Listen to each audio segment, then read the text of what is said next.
Well, I'm looking for a chicken coop. So you smoky mama now? Make it enough. Well, that wasn't really Smoky Mama that had the chicken coop. That was Debo that had the chicken coop. Debo had a chicken coop? Was it Debo that had the chicken coop? I got to go back and rewatch. But somebody, No. I think it was Debo that had the chicken coop. No, remember they would. Oh, wait, yeah. Smokey said he woke up in Debo's chicken coop. Yeah, that's something like that was Debo. I guess I'm Debo now. Well, welcome to another episode of The Soulful Stir. I'm your girl, Tash. And I'm Diamond Symoné. Tell me something good, Tash. What's on your good news radar for this week? Man, I don't know. I thought I was going to have some good news. But I don't know, man. Work was just trifling yesterday, man. I'm just so mad about it. And You've been real quiet. I really want to say more about it, but I can't. Because, technically it's active litigation.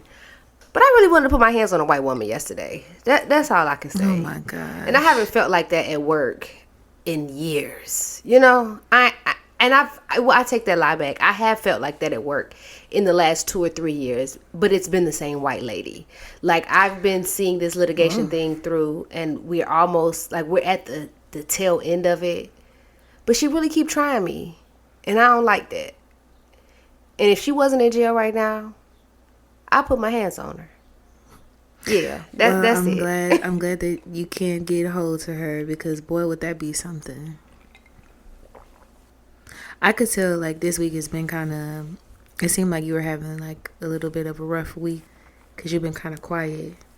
I mean, you could have just been ignoring me. I don't know. No, I've been prepping for trial. Like, I literally have been trying to do this and get ready for this for 2 years. 2 years? 2 years. Wow.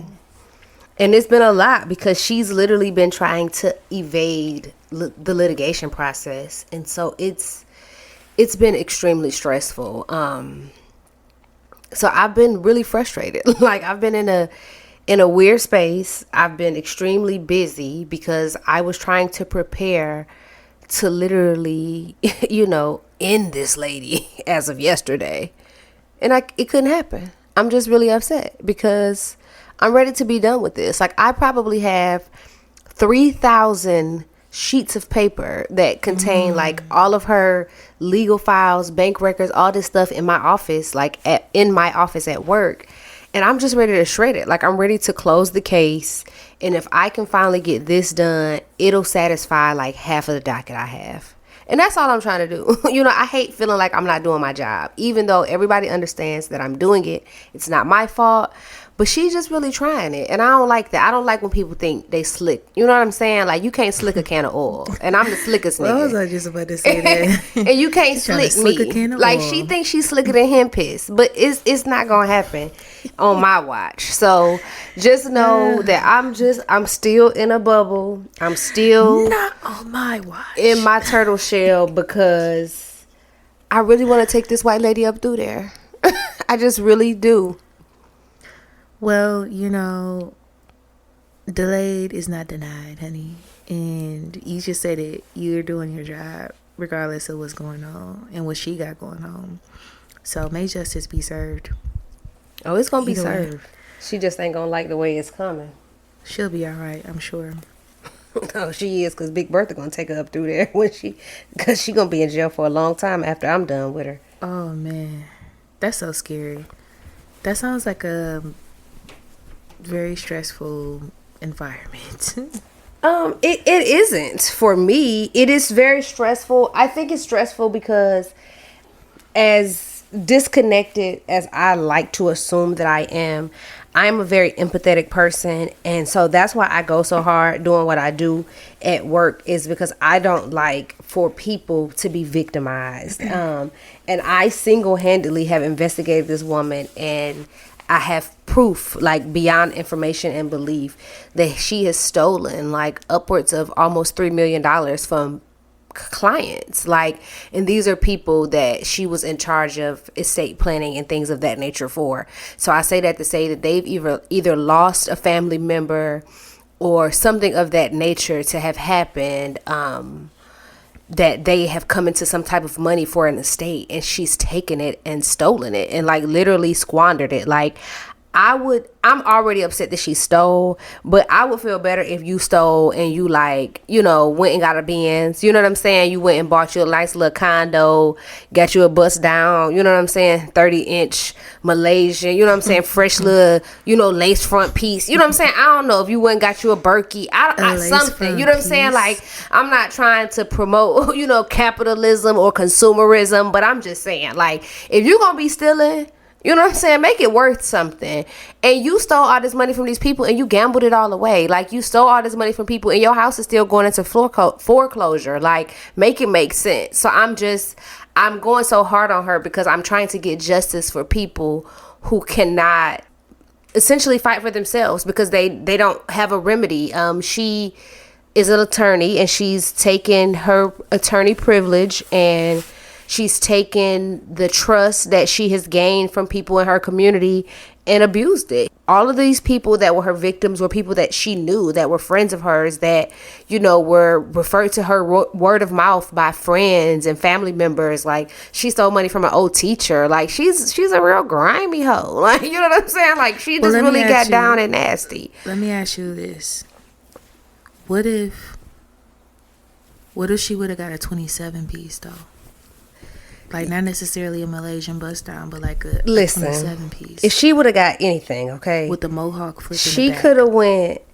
She could have went and got anything, and the rhinestones on the side. Okay, she could have went and got her a lifetime supply of Birkenstocks. Like, she could have went and did anything. She did absolutely nothing. Which like, actually doesn't sound too bad. A homegirl was riding around in like a 2012 Ford Focus. Like, you know what I'm saying? Like, I ain't trying to be funny. You know what I'm saying? Like, I don't have a newer car. Like, you know what I'm saying? My car's a 2015.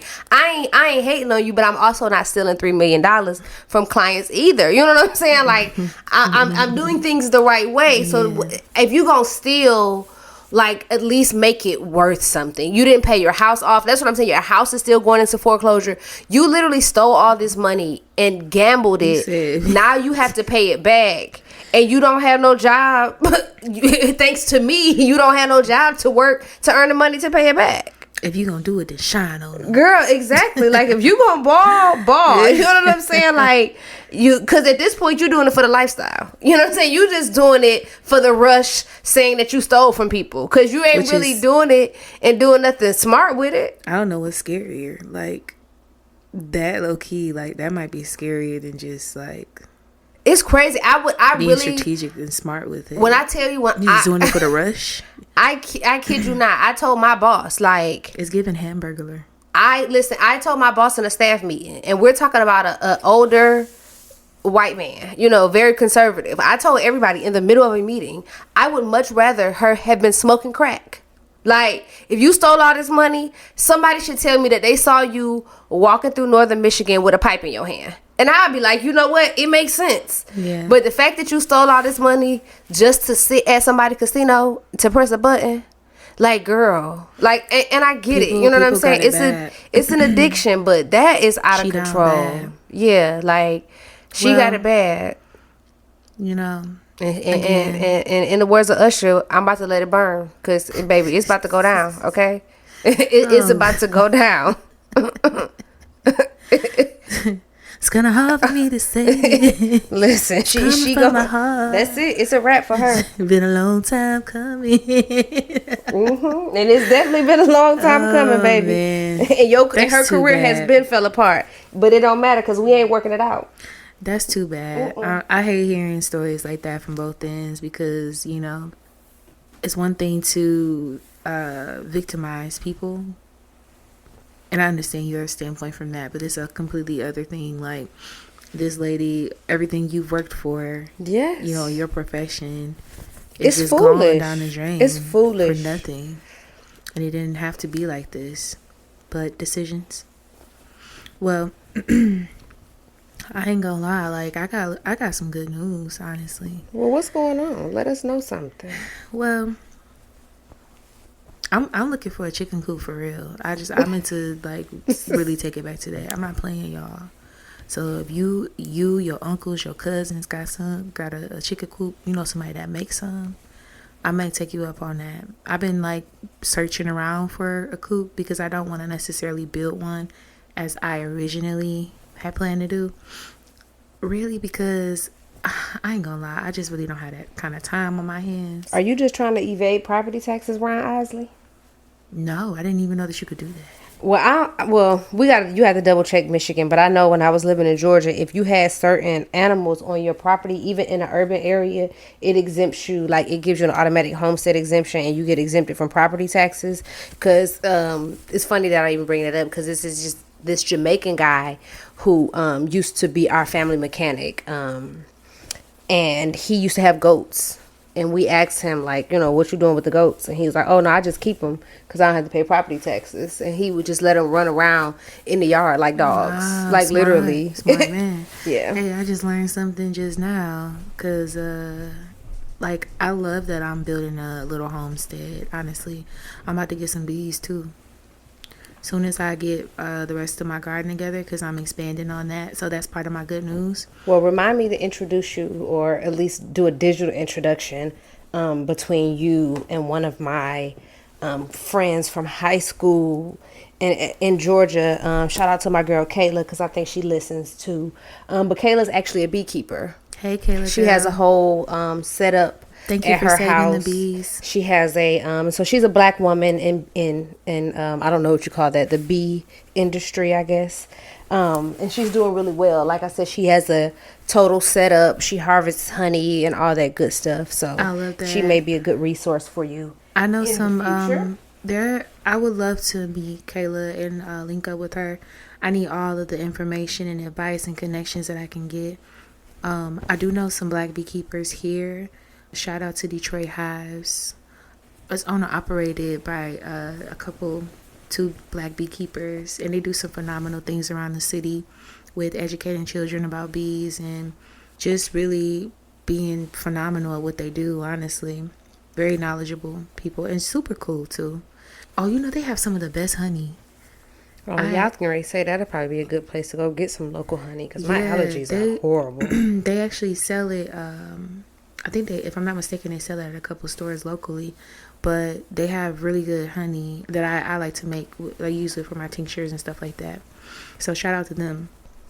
That's part of my good news. Like, I'm getting my garden together, and I went to Keep Growing Detroit. They had a plant distribution over the weekend, which I went to go get my plants because I'm a member. And if you are a member, then you know exactly what I'm talking about. But if not, y'all should look into Keep Growing Detroit. It's a nonprofit organization, and they are also doing some really cool things. That's where I went to go take my chickens and ducks handling class. They do beekeeping classes and just really all kinds of cool classes around homestead and just farming and all types of stuff. So I encourage people to look into them. And for $15 a year, you get like so many plants. You get plant starters, seeds, classes, literature. You get compost, mulch, all these different things. It's definitely worth the investment. So that's my good news. I'm excited to see my harvest from this year. I planted my strawberry plants that I got, and I'm already getting strawberries off of them. Yeah, I got some ever-bearing strawberry plants. One of my berries, a couple of them actually starting to come in. So I'm excited about that. But I think that's a pretty strong start to this episode. We done covered a lot of ground. Absolutely, as usual. Yeah, per usual. Because we got a lot to say, man. We just be having a lot to talk about. We do. And speaking of that, I kind of want to jump into mind, body, and balance. And I just want to say that I really been on this DIY self-care train, and I think that more people need to get on it if they're not. I hear a lot of the girlies complaining about how expensive it is just to keep up with our maintenance and getting our lashes, our hair done, our nails and toes done, things like that. I'm a DIY girly. I've become a DIY girly when it comes to this stuff. But sometimes I do like to go and just be pampered. Like, I get that. But the other day, I just literally had a day to myself where I just I did a facial and really just took my time and did my lip scrub and my lip mask and full body exfoliation. Well, I exfoliate every day, but I just like really took my time and like did a double exfoliation with the sugar scrub, and I just stayed in the shower and just relished in a DIY self-care day. It's to the point where I bought like the paint and the shellac system for me to do my own nails and toes, because I haven't really been into like long nails lately. Okay, so my issue with that is I always go through this phase of saying, oh, I'm going to do DIY. And because of my virtue of who I am, when I say I'm going to do something, I feel like I got to do it. Like I got to go all the way. So when I say I'm going to do something, I will buy all the stuff. And I will do it once, and I'll be like, to hell with this. This is exactly why I pay somebody. Because to that point, I have a whole UV light in there. I probably did. I literally just threw away. I had a pack of mini shellac colors, but I had had them for over a year, so I feel like they dried out. I just threw them away the other day, literally. Like, I have a whole light in there. I got a facial steamer, a hair steamer. I have all this stuff, and I will consider. I thought I was gonna go through, because of the pandemic, I thought I was gonna go through a phase where I was gonna wear press-ons, and I had bought like 30 pair of press-ons. I would just like hoard them from online, and I just kept telling, like, I was coming home saying I was going to create content for TikTok, and I was going to put press-ons on and show people and I bought all this stuff, and I just started I done called my niece and let her pick them out. I started sending them to her in California. I started giving them to my cousins here. Whenever somebody get married or have a function and one of my cousins forget to get their nails done, I'd be like, here, you need some press-ons, girl. I got all these different designs. I've started giving them away because I will do that. And it is like driving me crazy. And to that point, you know, I'm in my fitness bag right now. So I have been getting my hair braided. And I said I wanted to give that type of attention a rest. So I decided that I was going to do my hair, which I did this past weekend. And when I tell you, by day 2, I was looking like James Brown.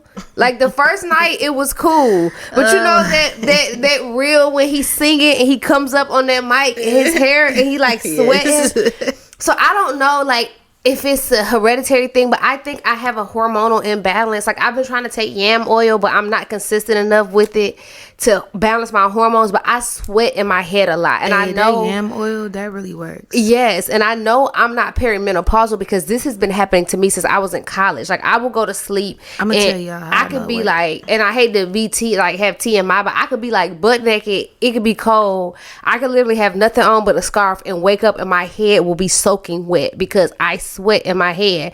So I say that to say that I decided I was gonna get a sew-in. Like, after I spent this week looking like James Brown, I said, okay, well, I'm gonna go. Huh? You know how to freestyle? No.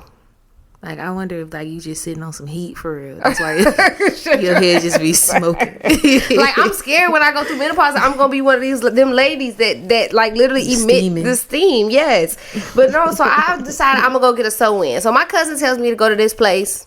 I ain't even gonna tell the name of the place because they might have some good hair because I haven't used it yet, and I don't want to, have no smoke with these people beforehand. But I was so vexed that I stopped at this place on my way home from work. I go in here to buy this hair. Their prices is decent. I go in for 14, 16, 18. Oh, girl, tell me we don't have no 18 in the straight. You want to get a 14, 16 straight and get another texture in 18? So do people do that? Like, I don't really know because why in the hell would I get 2 bundles of bone straight and then a bundle of body wave? Yeah, no, that don't make sense because it depends on how you trying to wear it. What if you want to wear your hair like wavy or I don't know. Like, I was so taken aback by that. Like, I guess if you're going for the bone straight, then the assumption is that you're gonna straighten the bundles anyway, or no, because I'm lazy. They about to how they coming is how they coming. Okay, so that's some DIY shit. That's just crazy. I'm not about to get 3 different textures just to get the length. Like, for one, I'm already 5'1". For those of y'all who don't know, okay, I'm 5'1", and I ain't even close to 130 pounds. Okay, I'm 125 on a good day. All right.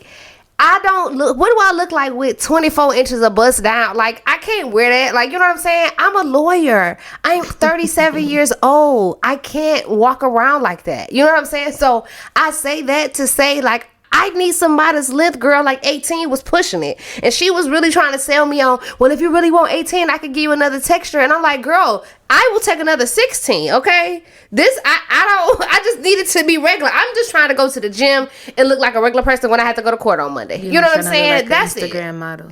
Yeah, like, I'm not trying to do all that. Like, everybody don't need all that. Like, I hate when I go get my hair braided and I tell them to leave my edges out, because I'm telling you to leave my edges out for health. You know what I'm saying? I just don't want y'all to pull my muffin cap back blue. That's why I'm telling you to leave my edges out. Not because when you're done braiding my hair, I want you to put 20 pounds of braid gel on my edges and swoop them. I absolutely hate that. I be like, like, I literally be like, no, ma'am. Yeah, I don't like the super dramatic baby hairs either. I mean, when I like do a tight bun or something on myself, like, I will lay my own edges down, but they are not like, they yeah, don't like I don't need them to meet my eyebrows. They don't like the Detroit girl edges. Yeah, I don't need all even that. know. Like, I feel like there are tasteful Detroit girl edges, and then there's some that's like, come on, y'all, like, we ain't got to do all of that. Like, not yeah, for like, real. make it look natural. Come on, like, I just hate when they have it and it cut. You know what I'm saying? And they stop like halfway. Like, just come exactly on. what she's talking like, about. I just don't like it. It just makes me upset. Well, just add this to another list of things that Tash doesn't like. Because I really enjoy clear skin. You know what I'm saying? You know how I am about health and, like, skin products and stuff. And I just be trying to figure out, what's the purpose of putting all that? Like, you're clogging all your pores and all that stuff. Like, I just don't agree with that portion of it. It just, People it's don't not think healthy. like that, though. Like, people just be wanting yeah. And people with thin edges, how do you think your edges are gonna grow back if you're steadily clogging your pores with gel? Like, let them breathe so you could get some oxygen in there and those follicles can regenerate. Like, teach them something, Madam CJ Walker. I just don't, you gotta have your scalp gotta be open. Teach the cheer. It can't be clogged up with let's jam and shine jam and, you know what I'm saying? All of that stuff. Neat braid. You know what I'm saying? Eben 24-hour edge tamer. Like, who wants to do all that? Listen, a lot of people actually, because they're keeping them in business. Because I be seeing girls at the gym with makeup on too, and I really be wanting to ask them, like, how you do that? Yeah, how? I would love to be that girl, honestly. I think it's just the cutest thing. But then when I go to the gym, I'm sweating for real, and that whole little face, the little light makeup that I wear on a day-to-day, that's gone. By the time I get done, it's over. And once again, your pores start opening when you start sweating, and then it's makeup and the chemicals from the makeup getting inside your face. Go with your face clear so you can sweat. That's why I like to go to the sauna after I work out so I can detox whatever toxins off your skin. Yeah, like, that's the whole point. You can't do all of that if you covered in makeup. Especially, like, for people that may not use clean brushes every day. Yes. Stuff like that. Like, all that bacteria seems like it would be diving right into those pores. But what do I know? I'm no esthetician. I guess I know a little something, though. I'm going to tell you what I do know. I saw something on the internet today, and I was just like, what's going on here? So, y'all know, like, typically I be in my own shell. My homegirl, Malika, sent me this. Shout out to Malika. She is a listener of the pod, and I really appreciate her. Malika said this to me, and we were laughing about it. Justin Bieber decided that he was going to pin a message to his wife, Hailey Bieber, on the internet after she's been featured in Vogue. She's on the cover of Vogue, actually. I stand corrected on that, which is a really, really dope thing, right? Well, this is what Justin Bieber had to say. He posts a picture, and in the caption it says, "Yo, this reminds me when Hailey and I got into a huge fight. I told Hills that she would never be on the cover of Vogue. Yikes, I know, so mean. For some reason, because I felt so disrespected, I thought I gotta get even. I think as we mature, we realize we're not helping anything by getting even. We're honestly just prolonging what we really want, which is intimacy and connection. So, baby, you already know, but forgive me for saying you wouldn't get a Vogue cover, because clearly I was sadly mistaken." Well, I just feel like everything is not meant for the internet. And I think that's the first thing I thought when I read it. It was like, this could have stayed in the group chat, or even just the message between you and her. And then nowhere in there does it say, congratulations to my wife, she's on the cover of Vogue. Okay, so We could have even just said that and left it at that. There's no congratulatory message.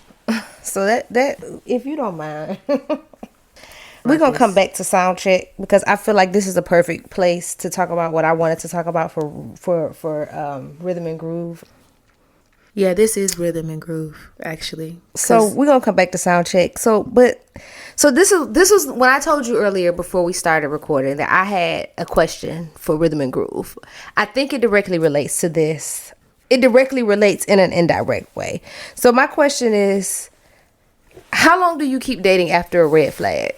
And how many do you allow? Because, you know, and the reason why I say I think it's related to the Justin Bieber and Hailey Bieber situation is because if he was doing that to you at one point in time, I guarantee you it probably happened when y'all were dating before you got married.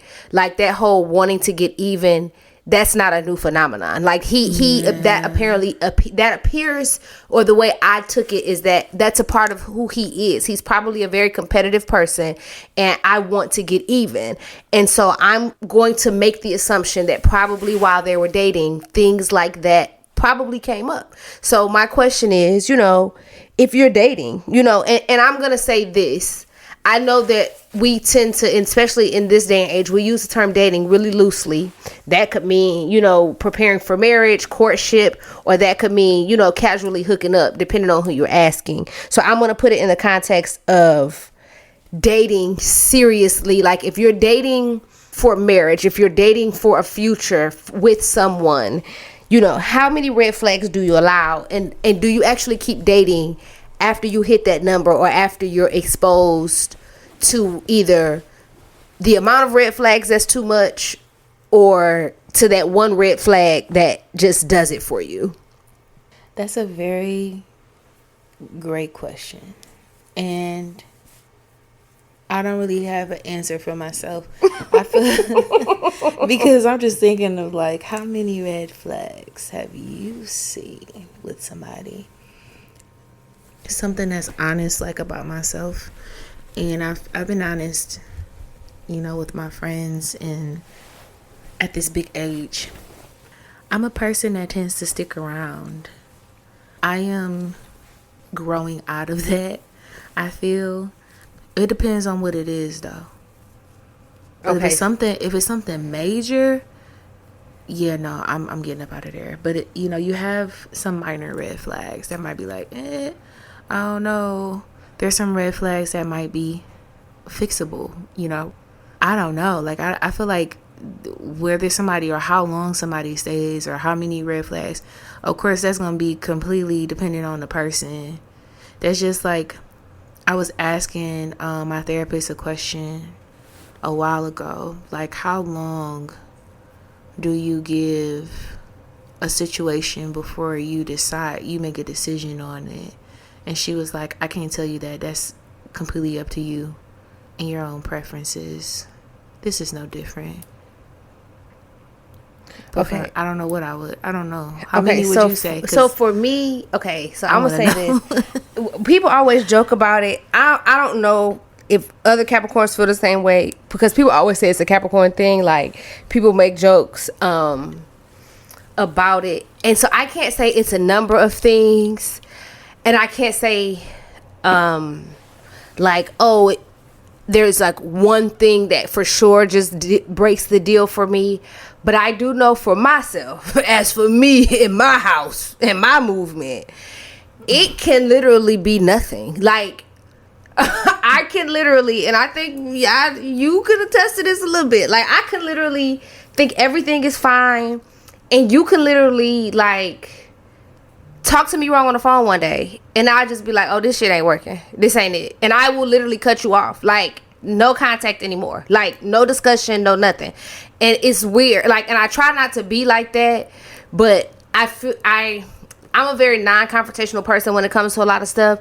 And so I like to say that when I feel like I'm at my wit's end, I don't feel like I owe it to anybody to explain that. Like, I feel like I'm an adult enough to make a decision for myself and stand on it without having to explain it. And so I had to talk to my best friend about that recently, because I was like, I just ain't gonna say nothing. Like, I had a situation with an individual and I was like, this is just out of control. I'm so mad at this person. I'm not gonna say nothing because I don't have nothing to say. I'm not gonna say nothing at all. And she was like, well, that's just not the right thing to do. And I was like, who says it's the right thing to do? Who determines what's right? It's easy for me, because what I don't like and what makes me furious is once I've made up my mind and somebody's trying to convince me otherwise. Like, nothing pisses me off more than for me to tell somebody like, well, I don't think this is working. And they like, well, I think it is. And you're just not trying. That's going to piss me off. You know what I'm saying? Like, don't tell me how I feel. So I can literally go from like on Monday, us being like in bliss. And then, you know what I'm saying? You can literally eat dinner with me and chew your food wrong, and then on Tuesday morning I'll be like, I don't like the way they chew his food, I'm done, and really be done. Like, and I know it's a problem, because I can turn something on and off, and it's not just with people and relationships. I'm like that with everything. Like, I was just talking to somebody about that earlier today, because I was like, I haven't talked to one of my best friends in a while, and I was like, it feels weird. And then I thought about it, and I was like, well, a lot of what we talked about on the phone when we talked a lot was regarding TV shows we watched. And I was like, a lot of that stuff I just stopped watching. And they was like, well, why did you stop watching this stuff? I was like, I just got tired of it. Like, I was an avid Real Housewives, Married to Medicine, all of those little shows all the time. And then one day I was like, these hoes get on my nerves. And I just stopped watching. Like, in the middle of the season, didn't want to see it through. So I will do that. Like, yeah, but I do it with everything. It's because it's not personal. Like, I feel like if it's a TV show or something like that, it's not personal. If I have established some type of connection with somebody and it's romantic, it's platonic, I just feel like I'm not that quick to be like, oh yeah, no, I'm good on you. Well, also, but it's because I feel like maybe I've done some things in the past where someone could have felt like that about me, and they just decided like, oh, let me give you another chance. I think people are worthy of chances. It just depends on the situation of how many you gonna get, and how quick am I gonna get tired, depending on what it is. And see, I think because, I am not a very emotional or vulnerable person, is why it's easy for me to do that. Like, because I don't want to deal with the emotions. I don't want to deal with the fallout. Like, and I think it too comes from a lot of growing up. Because like, I think I've mentioned on the podcast before, like my dad and I have like a really kind of like weird relationship. But I've always been taught that regardless of what happens, you respect your parents. You don't disrespect your parents. So like, I have this thing where if I'm mad at him, instead of me cussing his ass out when I'm mad, I just don't talk to him. Like, I just don't talk. And he knows like it's a thing. And so maybe after like a day or two, he'll text me and be like, oh, we ain't talking right now. It's cool. And then we'll talk when we're ready to talk again. And so I always tell people that like, I have gone through my life like literally disconnecting from my father with no question. Like, I can do it from regular people. And I'm not saying it's a good thing. I'm just saying I know where it stems from, because I can literally, like, I've been in spaces with my dad before. Like, my grandfather was passing away. Me and my dad had not talked in months, almost a year. And me and my dad both sat in the house and took care of my granddad and never had two words to say to each other. Because I can walk past you and not speak to you. I don't have a problem with that shit. It don't bother me. And so I think it makes it easy for me to do it with other people, because it's like, if I can do it with him, I can do it with anybody. Like, literally. Yeah, and it's that thing. I feel that I'm not like that with people that I'm close with or have like some type of relationship with. I like to keep the peace, and I do. Well, that's my way of keeping it. Just don't say nothing to me, I won't say nothing to you. Yeah, because if I say everybody, something, everybody keeps off. Yeah, everybody keeps the peace in their own way. But I'm good with being cordial. Maybe if we get to that point of something transpire where we have words or whatever, we have feelings about each other. Maybe we get to the point where we not hanging out like that, or having a kiki or nothing like that. But I can be cordial in all situations, and it's, oh, hey, how you doing? I keep it moving. I'm not trying to get in the depths of no conversation with you, or have no heart to heart necessarily. But depending on the situation, like, I'll be open to it. Depending on the situation and the proximity of the relationship. Now, does that mean that I have not been in situations where I have been in a room with people that I've had relationships with, friendships with, and walk right past them? No, that's not what I'm saying, because I definitely have done that shit, and I will do it now. But you gotta ask yourself, if I am telling you that I'm this type of person that like to keep the peace, and I get to that point with somebody where I don't want to have words with them, you got to know that, like, whatever that person did was so significant. Yeah. And probably so disrespectful, because that's one thing that I don't tolerate. I'm not dealing with no disrespect. It was so disrespectful that I just decided it is best that I don't have any doings with you, because you already showed me who you are energetically. I don't need to go down that road again.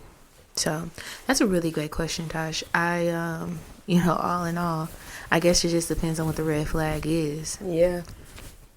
And how deep is the red? Is it like kind of pink? Yeah. Is it a crimson? Is it a maroon? Like, what color are we talking?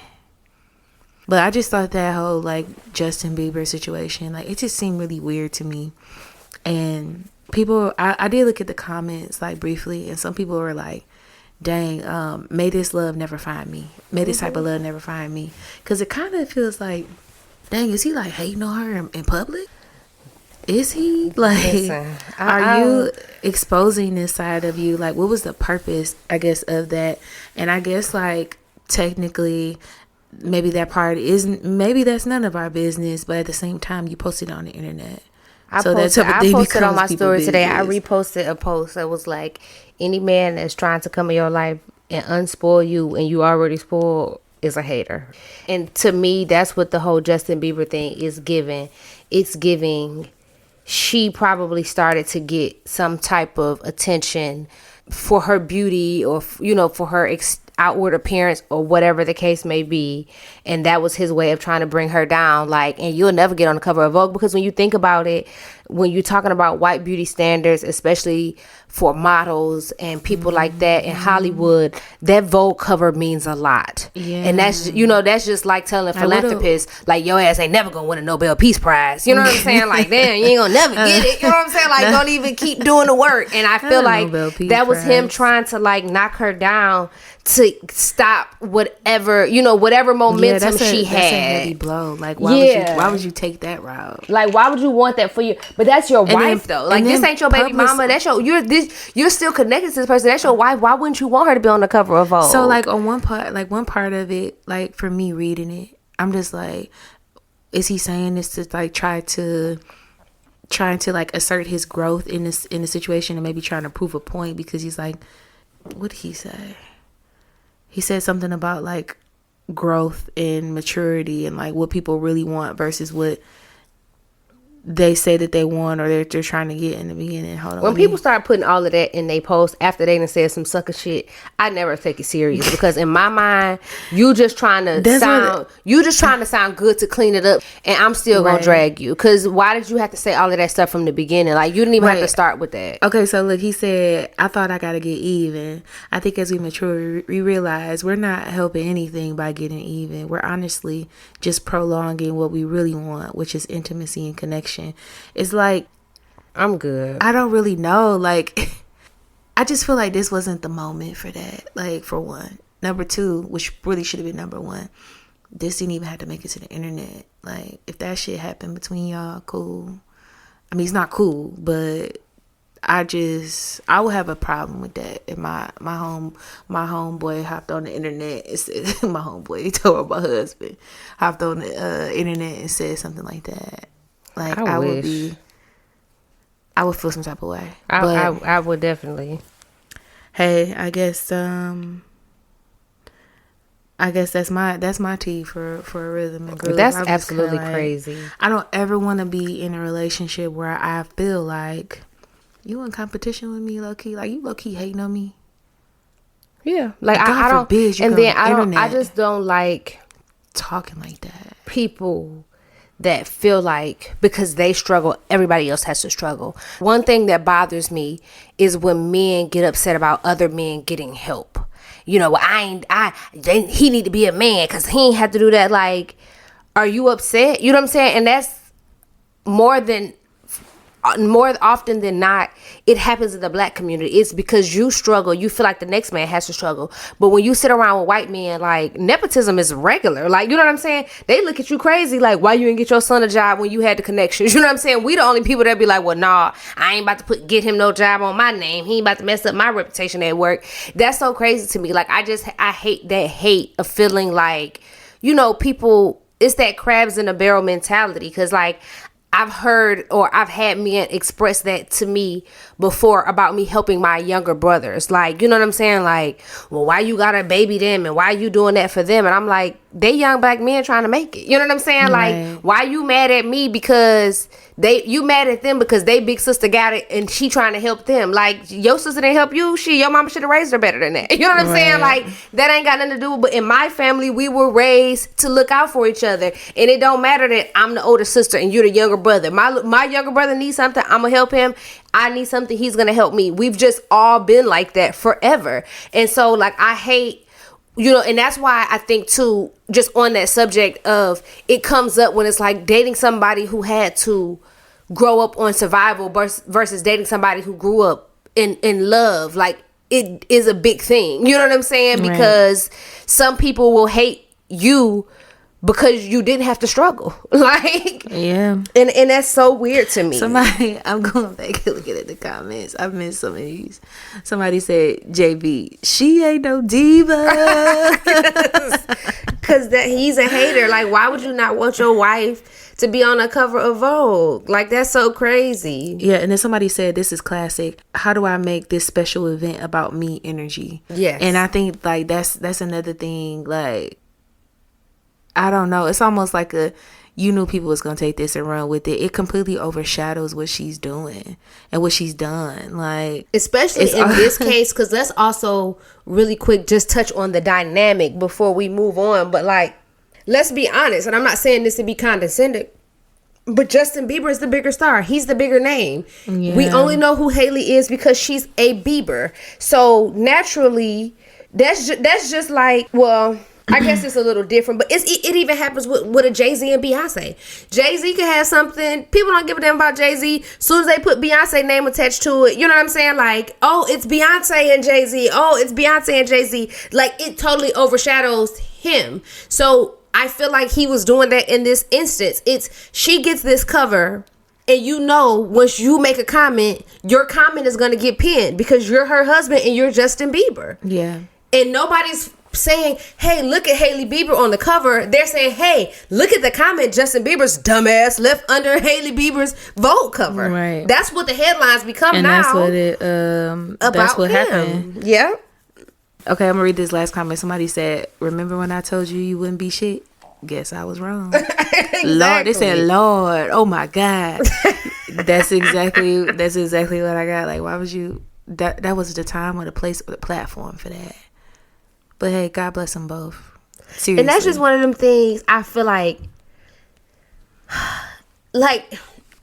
you know, you forgive, but you don't forget, but you also don't rehash. And I feel like regardless of when he said that to her, if y'all move forward and, you know, that was an argument. You know, I've been in an argument where I done said some nasty stuff to somebody that I really didn't mean, but I knew it would hurt. So maybe that was something that she was sensitive about and he said it to try to get under her skin, and in fact it probably did work, or whatever the case may be. Yeah. Well, now we're at the point of, why bring it back up if y'all got over it? You know what I'm saying? Because he's bringing that up, but to play devil's advocate, who knows? She could have said something real nasty to him first. You know what I'm saying? Right. With the climate of everything going on, she literally could have been like, that's why Diddy had you bent over at the such as, you know what I'm saying? God. It could have just, we don't know what was said for him to say that. Not saying that he's right, not saying that she's wrong.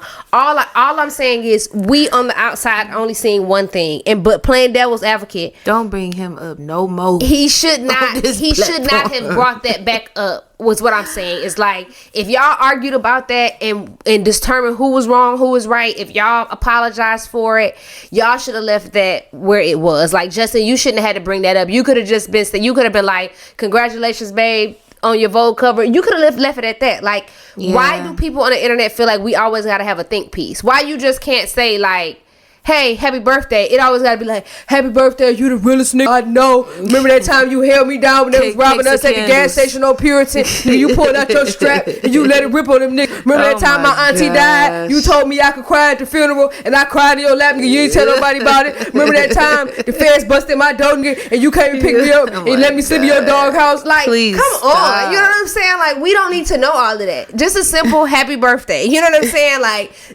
I think the internet is a place where people just dump, and that's what Justin Bieber did. You know what I'm saying? And I think we give celebrities a little bit too much credit. Like, they're human. You know what I'm saying? And they're just as stupid as, you know, Renisha, my baby daddy ain't shit Johnson, who posts on Facebook too. You know what I'm saying? Like, she overshare, he oversharing. You know what I'm saying? It's the same thing.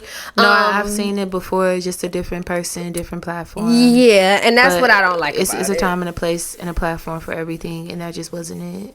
Yeah. Well, yeah. Tash, I saw something on the internet. Also, this is a good thing. Okay, we're jumping into the delicious dive because I'm finna make these, and when I make them, I don't think you're gonna like them because I just feel like you're not gonna like it. What I'm about to say, but it looked really interesting. So, a young lady, Asia actually sent this to me. Nope, she sent me that too, and I told her absolutely not. Don't ever send that. Don't ever send that to my DM again. Okay, look, y'all. This lady made some catfish sushi rolls. I know it sounds very interesting, and it sounds ghetto as hell. I thought that it looked interesting too, and I've sat and watched the whole video, and I was highly intrigued. So she fried some catfish. She made a dirty rice. She made hers with ground beef and pork sausage, peppers and onions, all that stuff. But I don't eat pork or beef, so I might have to sub that out for like just some ground turkey. So she made this rice and she rolled it up in a seaweed like a sushi roll. And then she made this sauce on the side that had like what did it have in it? It had cane vinegar, Tabasco, I want to say maybe honey, or some type of like, seemed like it was sweet and spicy mashup of a sauce. And it looked intriguing to me. And so I've decided that I am going to make these sushi rolls because I'm just curious to see what they're going to taste like. I will let you know. So my question for Delicious, I only had a question for Delicious Dive. But this is it's weird because this kind of goes with my question. So I'm going to ask two questions. My original question is, why do black people like barbecue so much? Because when I tell people I don't like barbecue, they look at me like I got 7 heads. You know, like, I don't understand why black people love that. And what made me think about that is like all these things, like when you about to put something on the grill and like black people get super excited. But also to go with that, why we got to keep having Hennessy infused this? Why we got to have, like, I've seen a soul food martini before where they put like some collard greens. I seen a pot liquor martini where they put like collard green juice. Like, why we can't just eat our food? Okay, but pot liquor is medicinal. No, absolutely not. That's just like, I saw Tamar Braxton on her story making corn, and it was in some kind of sauce where she said it was like heavy whipping cream and Alfredo sauce and butter. Why we always got to add extra calories to shit? Why we got to make shit so cheesy and buttery and creamy all the time? Like, why we just can't eat regular food? Like, I want my food seasoned, but why it always got to have the extra shit? You know what I'm saying? Like, I was thinking about that. Who even thought about catfish sushi? Like, what makes you? Why? She said in the video, she was like, I just be making stuff. Why like, is my filet with hot sauce on it just not enough? Why do y'all got to put it in some rice and put all these foreign sauces on it? You know what I'm saying? Is catfish and hot sauce just not enough for niggas? You know what I'm saying? Like, why? I don't know, like, but Why we gotta add all that? I don't know, but I want to try it, and I'm not gonna be judged about it. I'm gonna have me some. I'm not gonna make a whole big batch of it because I don't know if I'm gonna like it, but I just want to try it because like, I don't like my food to touch. I don't like certain flavors to mix. I don't mind trying things like, you know, within my proximity, which means I'm probably not gonna eat nothing like with beef or pork because I just don't like that. But you know, something with like, you know, this caliber, things that I actually eat, I don't mind like trying. Like, okay, that seems like it might be interesting. I am interested to see if there's a history behind barbecue though. Yeah, because black people do get real excited about barbecue. Black people love barbecue, and I don't like it. I don't like the smell of it. I don't like that taste of charred grill on my food. I don't want like you said, I eat beef now, but like I don't eat pork. I've never ever eaten pork. I don't want my chicken on the same grates that y'all done had pork chops, and it's just too much. I don't want all that. My mom is thoughtful. When she decides to grill, she will make all of my food first. Yeah, but I don't even want my food to taste like charcoal. I don't like the way it smells. Like, I don't even like grilled chicken then? I don't even like grilled chicken from a restaurant. Like, I don't eat grilled. If it's not fried chicken, I don't want it. Like, if it has to be fried or baked, I don't like anything grilled. I love that charred grilled kind of absolutely taste. Not. I absolutely hate delicious. It. The only time I like a fake grilled taste is when I make stuff myself at home on the George Foreman. No, in my cast iron skillet, and I just put I put grilled lines in it, but it don't taste like grilled. That George Foreman had our people in a chokehold because I had two of them. I took them both to college. Jody. Baby, listen. The George Foreman did what it was supposed to do. Okay, had me too. In the 5th grade, I used to make some burgers at my granny's house. Quick on that George Foreman grill. Granny loved the George Foreman grill too. That's probably the best thing that she done seen. Yeah, the George Foreman grill was hit. The George Foreman hit the cooking community like crack hit the black community in the 80s. And I say the same thing about an air fryer. All of a sudden, you had 1 or 2 people talking about an air fryer, and black folks talking about, oh no, I don't want no air fryer this, I don't want no air fryer this. Now, you could go to restaurants. You can go to the grocery store, and you literally can buy food, and if you flip it on the back, it has air fry instructions on it now. Like before, it used to be microwave, conventional oven. Now it's conventional oven, air fryer. Yeah, those are the rules now. So I'm not mad about it. You know, I ain't mad about it. And you know, we already talked about that on the first episode. We ain't raw dogging no air fryer. So you know, do what you got to do around here. But so let's go back because we didn't skip sound check, and this is very important, which is cool because we can get to this before we get to something quite interesting. Actually, I think this is probably going to be the most interesting part of the episode because our confession today is completely unhinged. Before we get into that, I do want to ask you a question. So I heard somebody pose this question this week, and I'm just curious to know what you would say because I literally had to think about this for about 2 or 3 days before I could come up with a good answer, which was perfect because I knew I wanted to talk about it today. So if you had to pick, so I'm not saying one artist, I'm saying one album from any artist, but the catch is whatever artist and album you pick, you discredit the rest of their work. So for example, you know, if you want Usher Confessions, you got to get rid of the rest of his work. So like, what is one album from an artist that you would take and essentially eliminate the rest of their work? Like, what artist has an album so good that the rest of their catalog does not even matter? Oh, Tash, that is very, very, very fucking hard. Nothing of their catalog. So if they were formerly in a group, if you take their solo album, their group efforts are no longer counted, anything of that nature. This is hard. I don't know. My answer, and as a real hip-hop head, I'm extremely proud of my answer, and I'm standing 10 toes down on my answer. But what I will say is that as soon as this question was posed, this answer came in my mind immediately, like without a doubt. And for people that are listening, if you know me, you're going to understand exactly why I say this, especially if you've been around me a long time. And the reason why I took 2 or 3 days to ponder on it, because I kept saying, like, it's too easy. It's too much of a cop-out. I didn't have to debate it, but I felt like it was too easy. So I kept coming back to it, and I did a little research. Like, I listened to the other albums, and it just still came back to this one. What the hell is the album? 400 Degrees by Juvenile. Oh my God. If I pick Juvenile, my God. So it's crazy because I was talking to somebody a few months ago about music, and they were a music head too. And I was like, I don't know if it's just me, but when I listen to Juvenile 400 Degrees, I can't listen to it track for track. I have to listen to it intro to outro, no skips. Like, I have to play the entire album because of the way it flows, just because of the nostalgia, the feel. I remember when my dad, and it's funny because I just texted my dad about this like a week ago.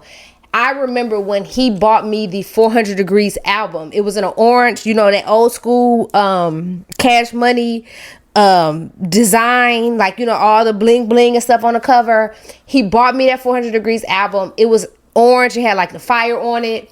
He sent it in a box. Like, I was probably, that came out in, I think, 97 or 98. 98. Yep. And when it came out, I was 11. And he sent it to me in a box for Valentine's Day with like some candy, some teddy bears and everything. And he was like, put me on, like, listen to this. Cause my dad is a big music head. He has influenced a lot of my music taste, and the things that I like musically because of how I grew up with him. And so because of that, he sent me that album and was like, listen to this. This is fire. You know what I'm saying? Like, at 11 years old, like, I had the explicit version sent to me. It was like, this is fire. And from that day, I used to have the explicit albums too. From that day forward, that has been the album for me. Like, don't get me wrong. He got so many other songs. You Understand, Follow Me Now. He got so many other songs that I love on his other albums, but those other albums could not touch 400 Degrees. They couldn't. That's a really hard question for me because I listen to so many artists. What I was upset about is that a lot of people in the comments were naturally giving the cheat answer, which was The Miseducation of Lauryn Hill. And it's easy for y'all to say that because that's her only album. Mm-hmm. I don't count Unplugged. Like, I don't really count those. So it was weird because a lot of people in the comments were saying that. A lot of people were saying, other artists. But I was just like, not to get rid of their whole thing. Because I think somebody did say 8701 by Usher. Or they said Confessions. But I was like, I couldn't get rid of everything Usher did because people sleep on My Way. That My Way album had cuts on it, like cuts. I listened to that more than I listened to his more current stuff. And so, like I said, easily to me, 400 Degrees came up. An honorable mention to me would have been In a Major Way by E40. The reason why I couldn't pick that one was because one of my favorite E40 songs is on another actual album of his. And then he had some other albums that were really fire too. So it was hard to really say like definitively, like who could I pick without even considering 400 Degrees. And I kept coming back to that album every time because that was just the one. That was the one that did it for me. I thought I had one, but it's Destiny's Child, so I feel like I really don't know. Because I really love the first album by Destiny's Child. Yeah, that's what I'm saying. Like, but I also really love Destiny Fulfilled. I couldn't pick anybody. I tried to pick. At first, I was going to do Come Rick Ross, Teflon Don, and I was like, nah, because I still want some other Rick Ross. Like, a lot of the stuff that I was trying to pick, I couldn't pick. Naturally, I wasn't even going to consider Outcast because I'm never coming to get rid of Outcast like ever. Yeah. So it was so much that I had to go through. Like I couldn't pick a Kendrick album. Like some people did say Good Kid, Mad City, but I can't say that because Mr. Morale and the Big Steppers was good for me. Like I love the Kanye discography. Like from the first album, even I can't say his last, but up until like Ye. Like, I even like Yeezus and The Life of Pablo. Like, I couldn't just narrow it down. I couldn't pick. It's hard. Like, I'm looking at, like, some of my favorite artists. Yep. And all of those I almost said Love Deluxe by Sade, but Love Deluxe is a beautiful album. It's probably one of my favorite Sade albums.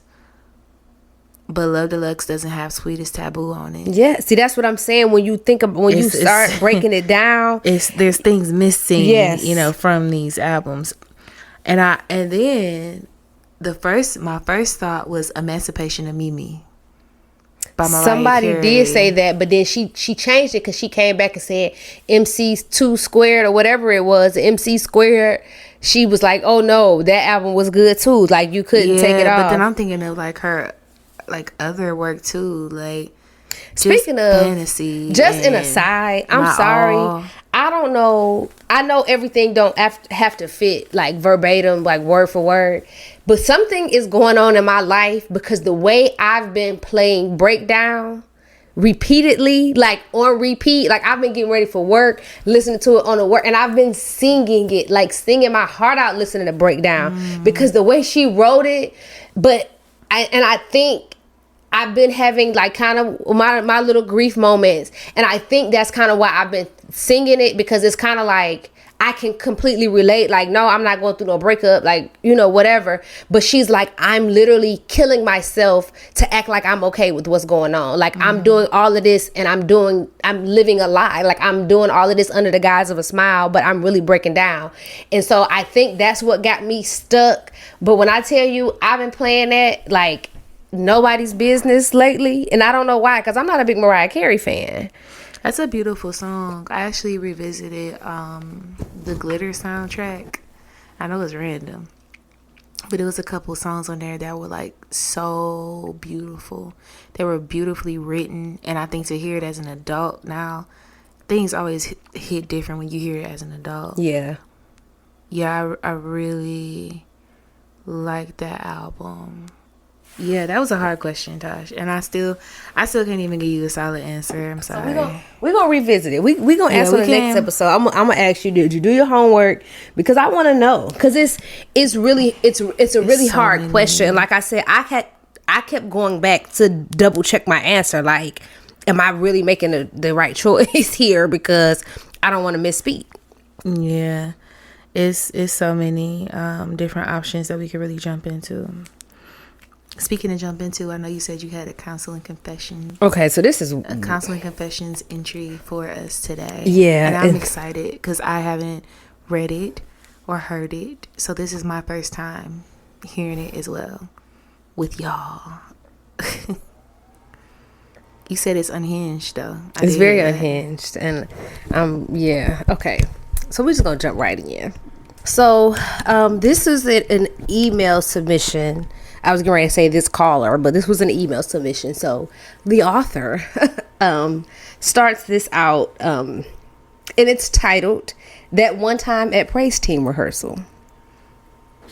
Praise Team Rehearsal? It was the summer of 04, and I was at youth choir rehearsal. Afterwards, my aunt, who I rode to church with, had praise team rehearsal. So I was there just walking around the church when these two girls, one who was the sister of the organist and the other was the girlfriend of the organist, whom I was familiar with. We started talking and that quickly turned into flirting. At some point, I set my phone down and the organist's girlfriend picked it up. When I attempted to grab it from her, she put it down her shirt. I paused for a second, then proceeded to grab it anyway. Before I could get it, but after I grabbed some titty, she passed it to the other girl. I then walked over to her to grab it, but then she ran into the fellowship hall. She sat in a chair and put my phone down her shirt and dared me to grab it. I slowly reached it and slid my hands down the top of her shirt.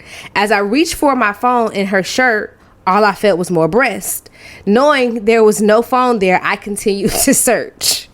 All the time, her friend, which is the organist's girlfriend, is laughing and watching us play around. She, which is the organist's sister, then says, "It's not there, it's somewhere else," and looks down. So what do? You guessed it. I reached between her legs.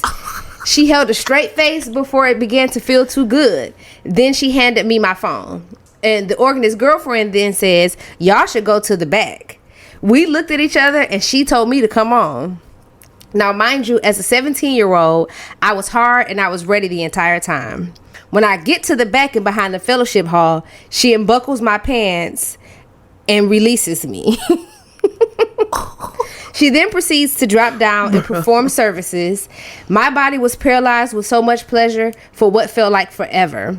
I tell her that I'm almost there, and she continues to go. I have never encountered anything like this, so I was truly surprised at how invested she was. She finished until I came to my completion, and then she looked at me and laughed and said I owed her. I never paid my debt, but we remain good friends until this day. What? Hey, them church kids, I'm telling you. Because what? Y'all supposed in the fellowship hall? This happened in the fellowship hall? Yes. But she said that they should go to the back of the fellowship hall. Oh, damn. So they getting down in the pew. Listen, they somewhere, and these grown folks is too busy trying to sing for the Lord that they not paying attention to they fast ass kids. Oh, what if they were miming? Let me tell you something. If I ever catch my kids freaking in church, it's gonna be some dead presidents, all right? Okay, because ain't no way. Ain't like what? Are you kidding me? The adults in practice like. Yes, and they back here knocking boots. Like, are you kidding me?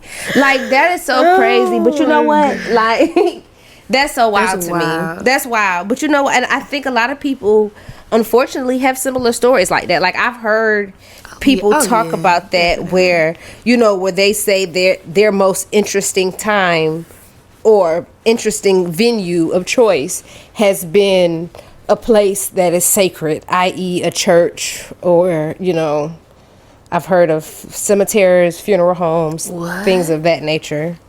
Yeah. That's just, I can't. But that's crazy. But yeah, I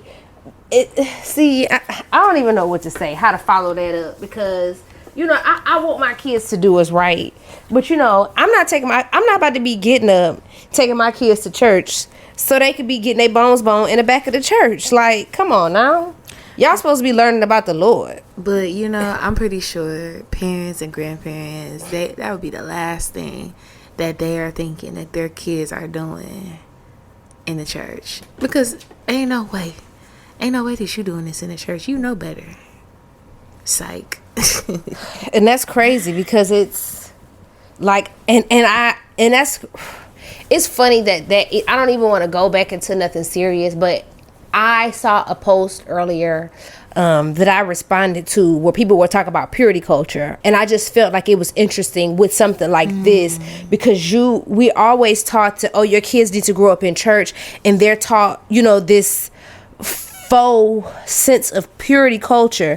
But at what rate does purity culture become a crutch, or it becomes a limiting thing for our children and our communities? Because I feel like,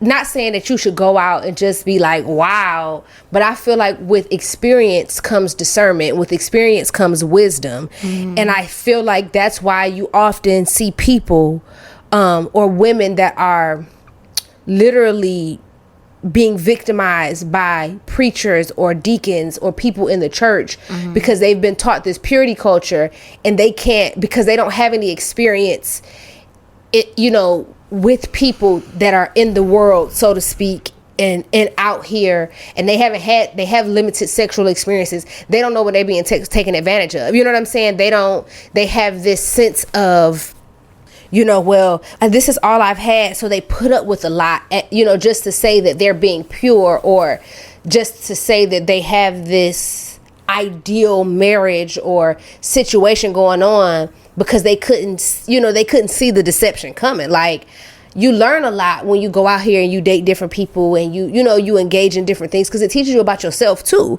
And right. I feel like people, especially when you're talking about predators, they take advantage of people with limited experience. And so, like, with that phenomenon of, you have, once again, priests and preachers and bishops and all these different high-ranking officials in the church that are not only victimizing children, boys and girls, but women and men of the church. Are we going to talk about that? Or, like, are they taking advantage of this quote unquote purity that they're teaching? A lot comes with that. Because, once again, like he said, this was the organist's sister and girlfriend. Like, yeah. So y'all active in the church. You know what I'm saying? Your brother is playing the music. So I'm guaranteeing your parents probably on some kind of board, on the women's ministry or something else. And I guarantee you they telling you to save yourself for marriage. And you in the back slobbing somebody up. Like, huh? Yeah, I mean, it's so interesting, because it makes me think back to childhood, and, like, even as a teenager, the kids that I knew, my friends that were, like, heavy in the church, either they themselves were getting down, or they knew somebody, like, I always met somebody, like, connected to them who were definitely getting down. Yeah. And I just think it's so interesting that is a thing, and it's a concept, it's a theme that follows through a lot of children. I feel like the whole idea of purity and the culture around that, I feel like that's what pushes them to be promiscuous, if you will. Yeah. And it's also that curiosity in, I was just about to say, what are they keeping me from? Why is it so good? Like, it's just literally fear of missing out. Think about it. You've seen that somebody will FOMO, think of everybody. Popeye's chicken sandwich, they posted it, everybody and their mama wanted one. Don't bring that people up. wasn't standing in line for 3 hours to get a piece of chicken between 2 pieces of bread. Like, just I would weird. never forget how they acted over that sandwich. And that's my point. And it's just the fear of missing out, because a lot of people, I heard people saying, for example, one of my nephews, don't even eat chicken, pescatarian. He'll tell me, TT, but I eat a Popeye's chicken sandwich. You don't even eat chicken, but you wanted one because everybody else wanted one so bad and they were standing in line. So he'll eat one. You know what I'm saying? You went through that. And I think that goes once again with the purity culture, is we tell them psychological warfare.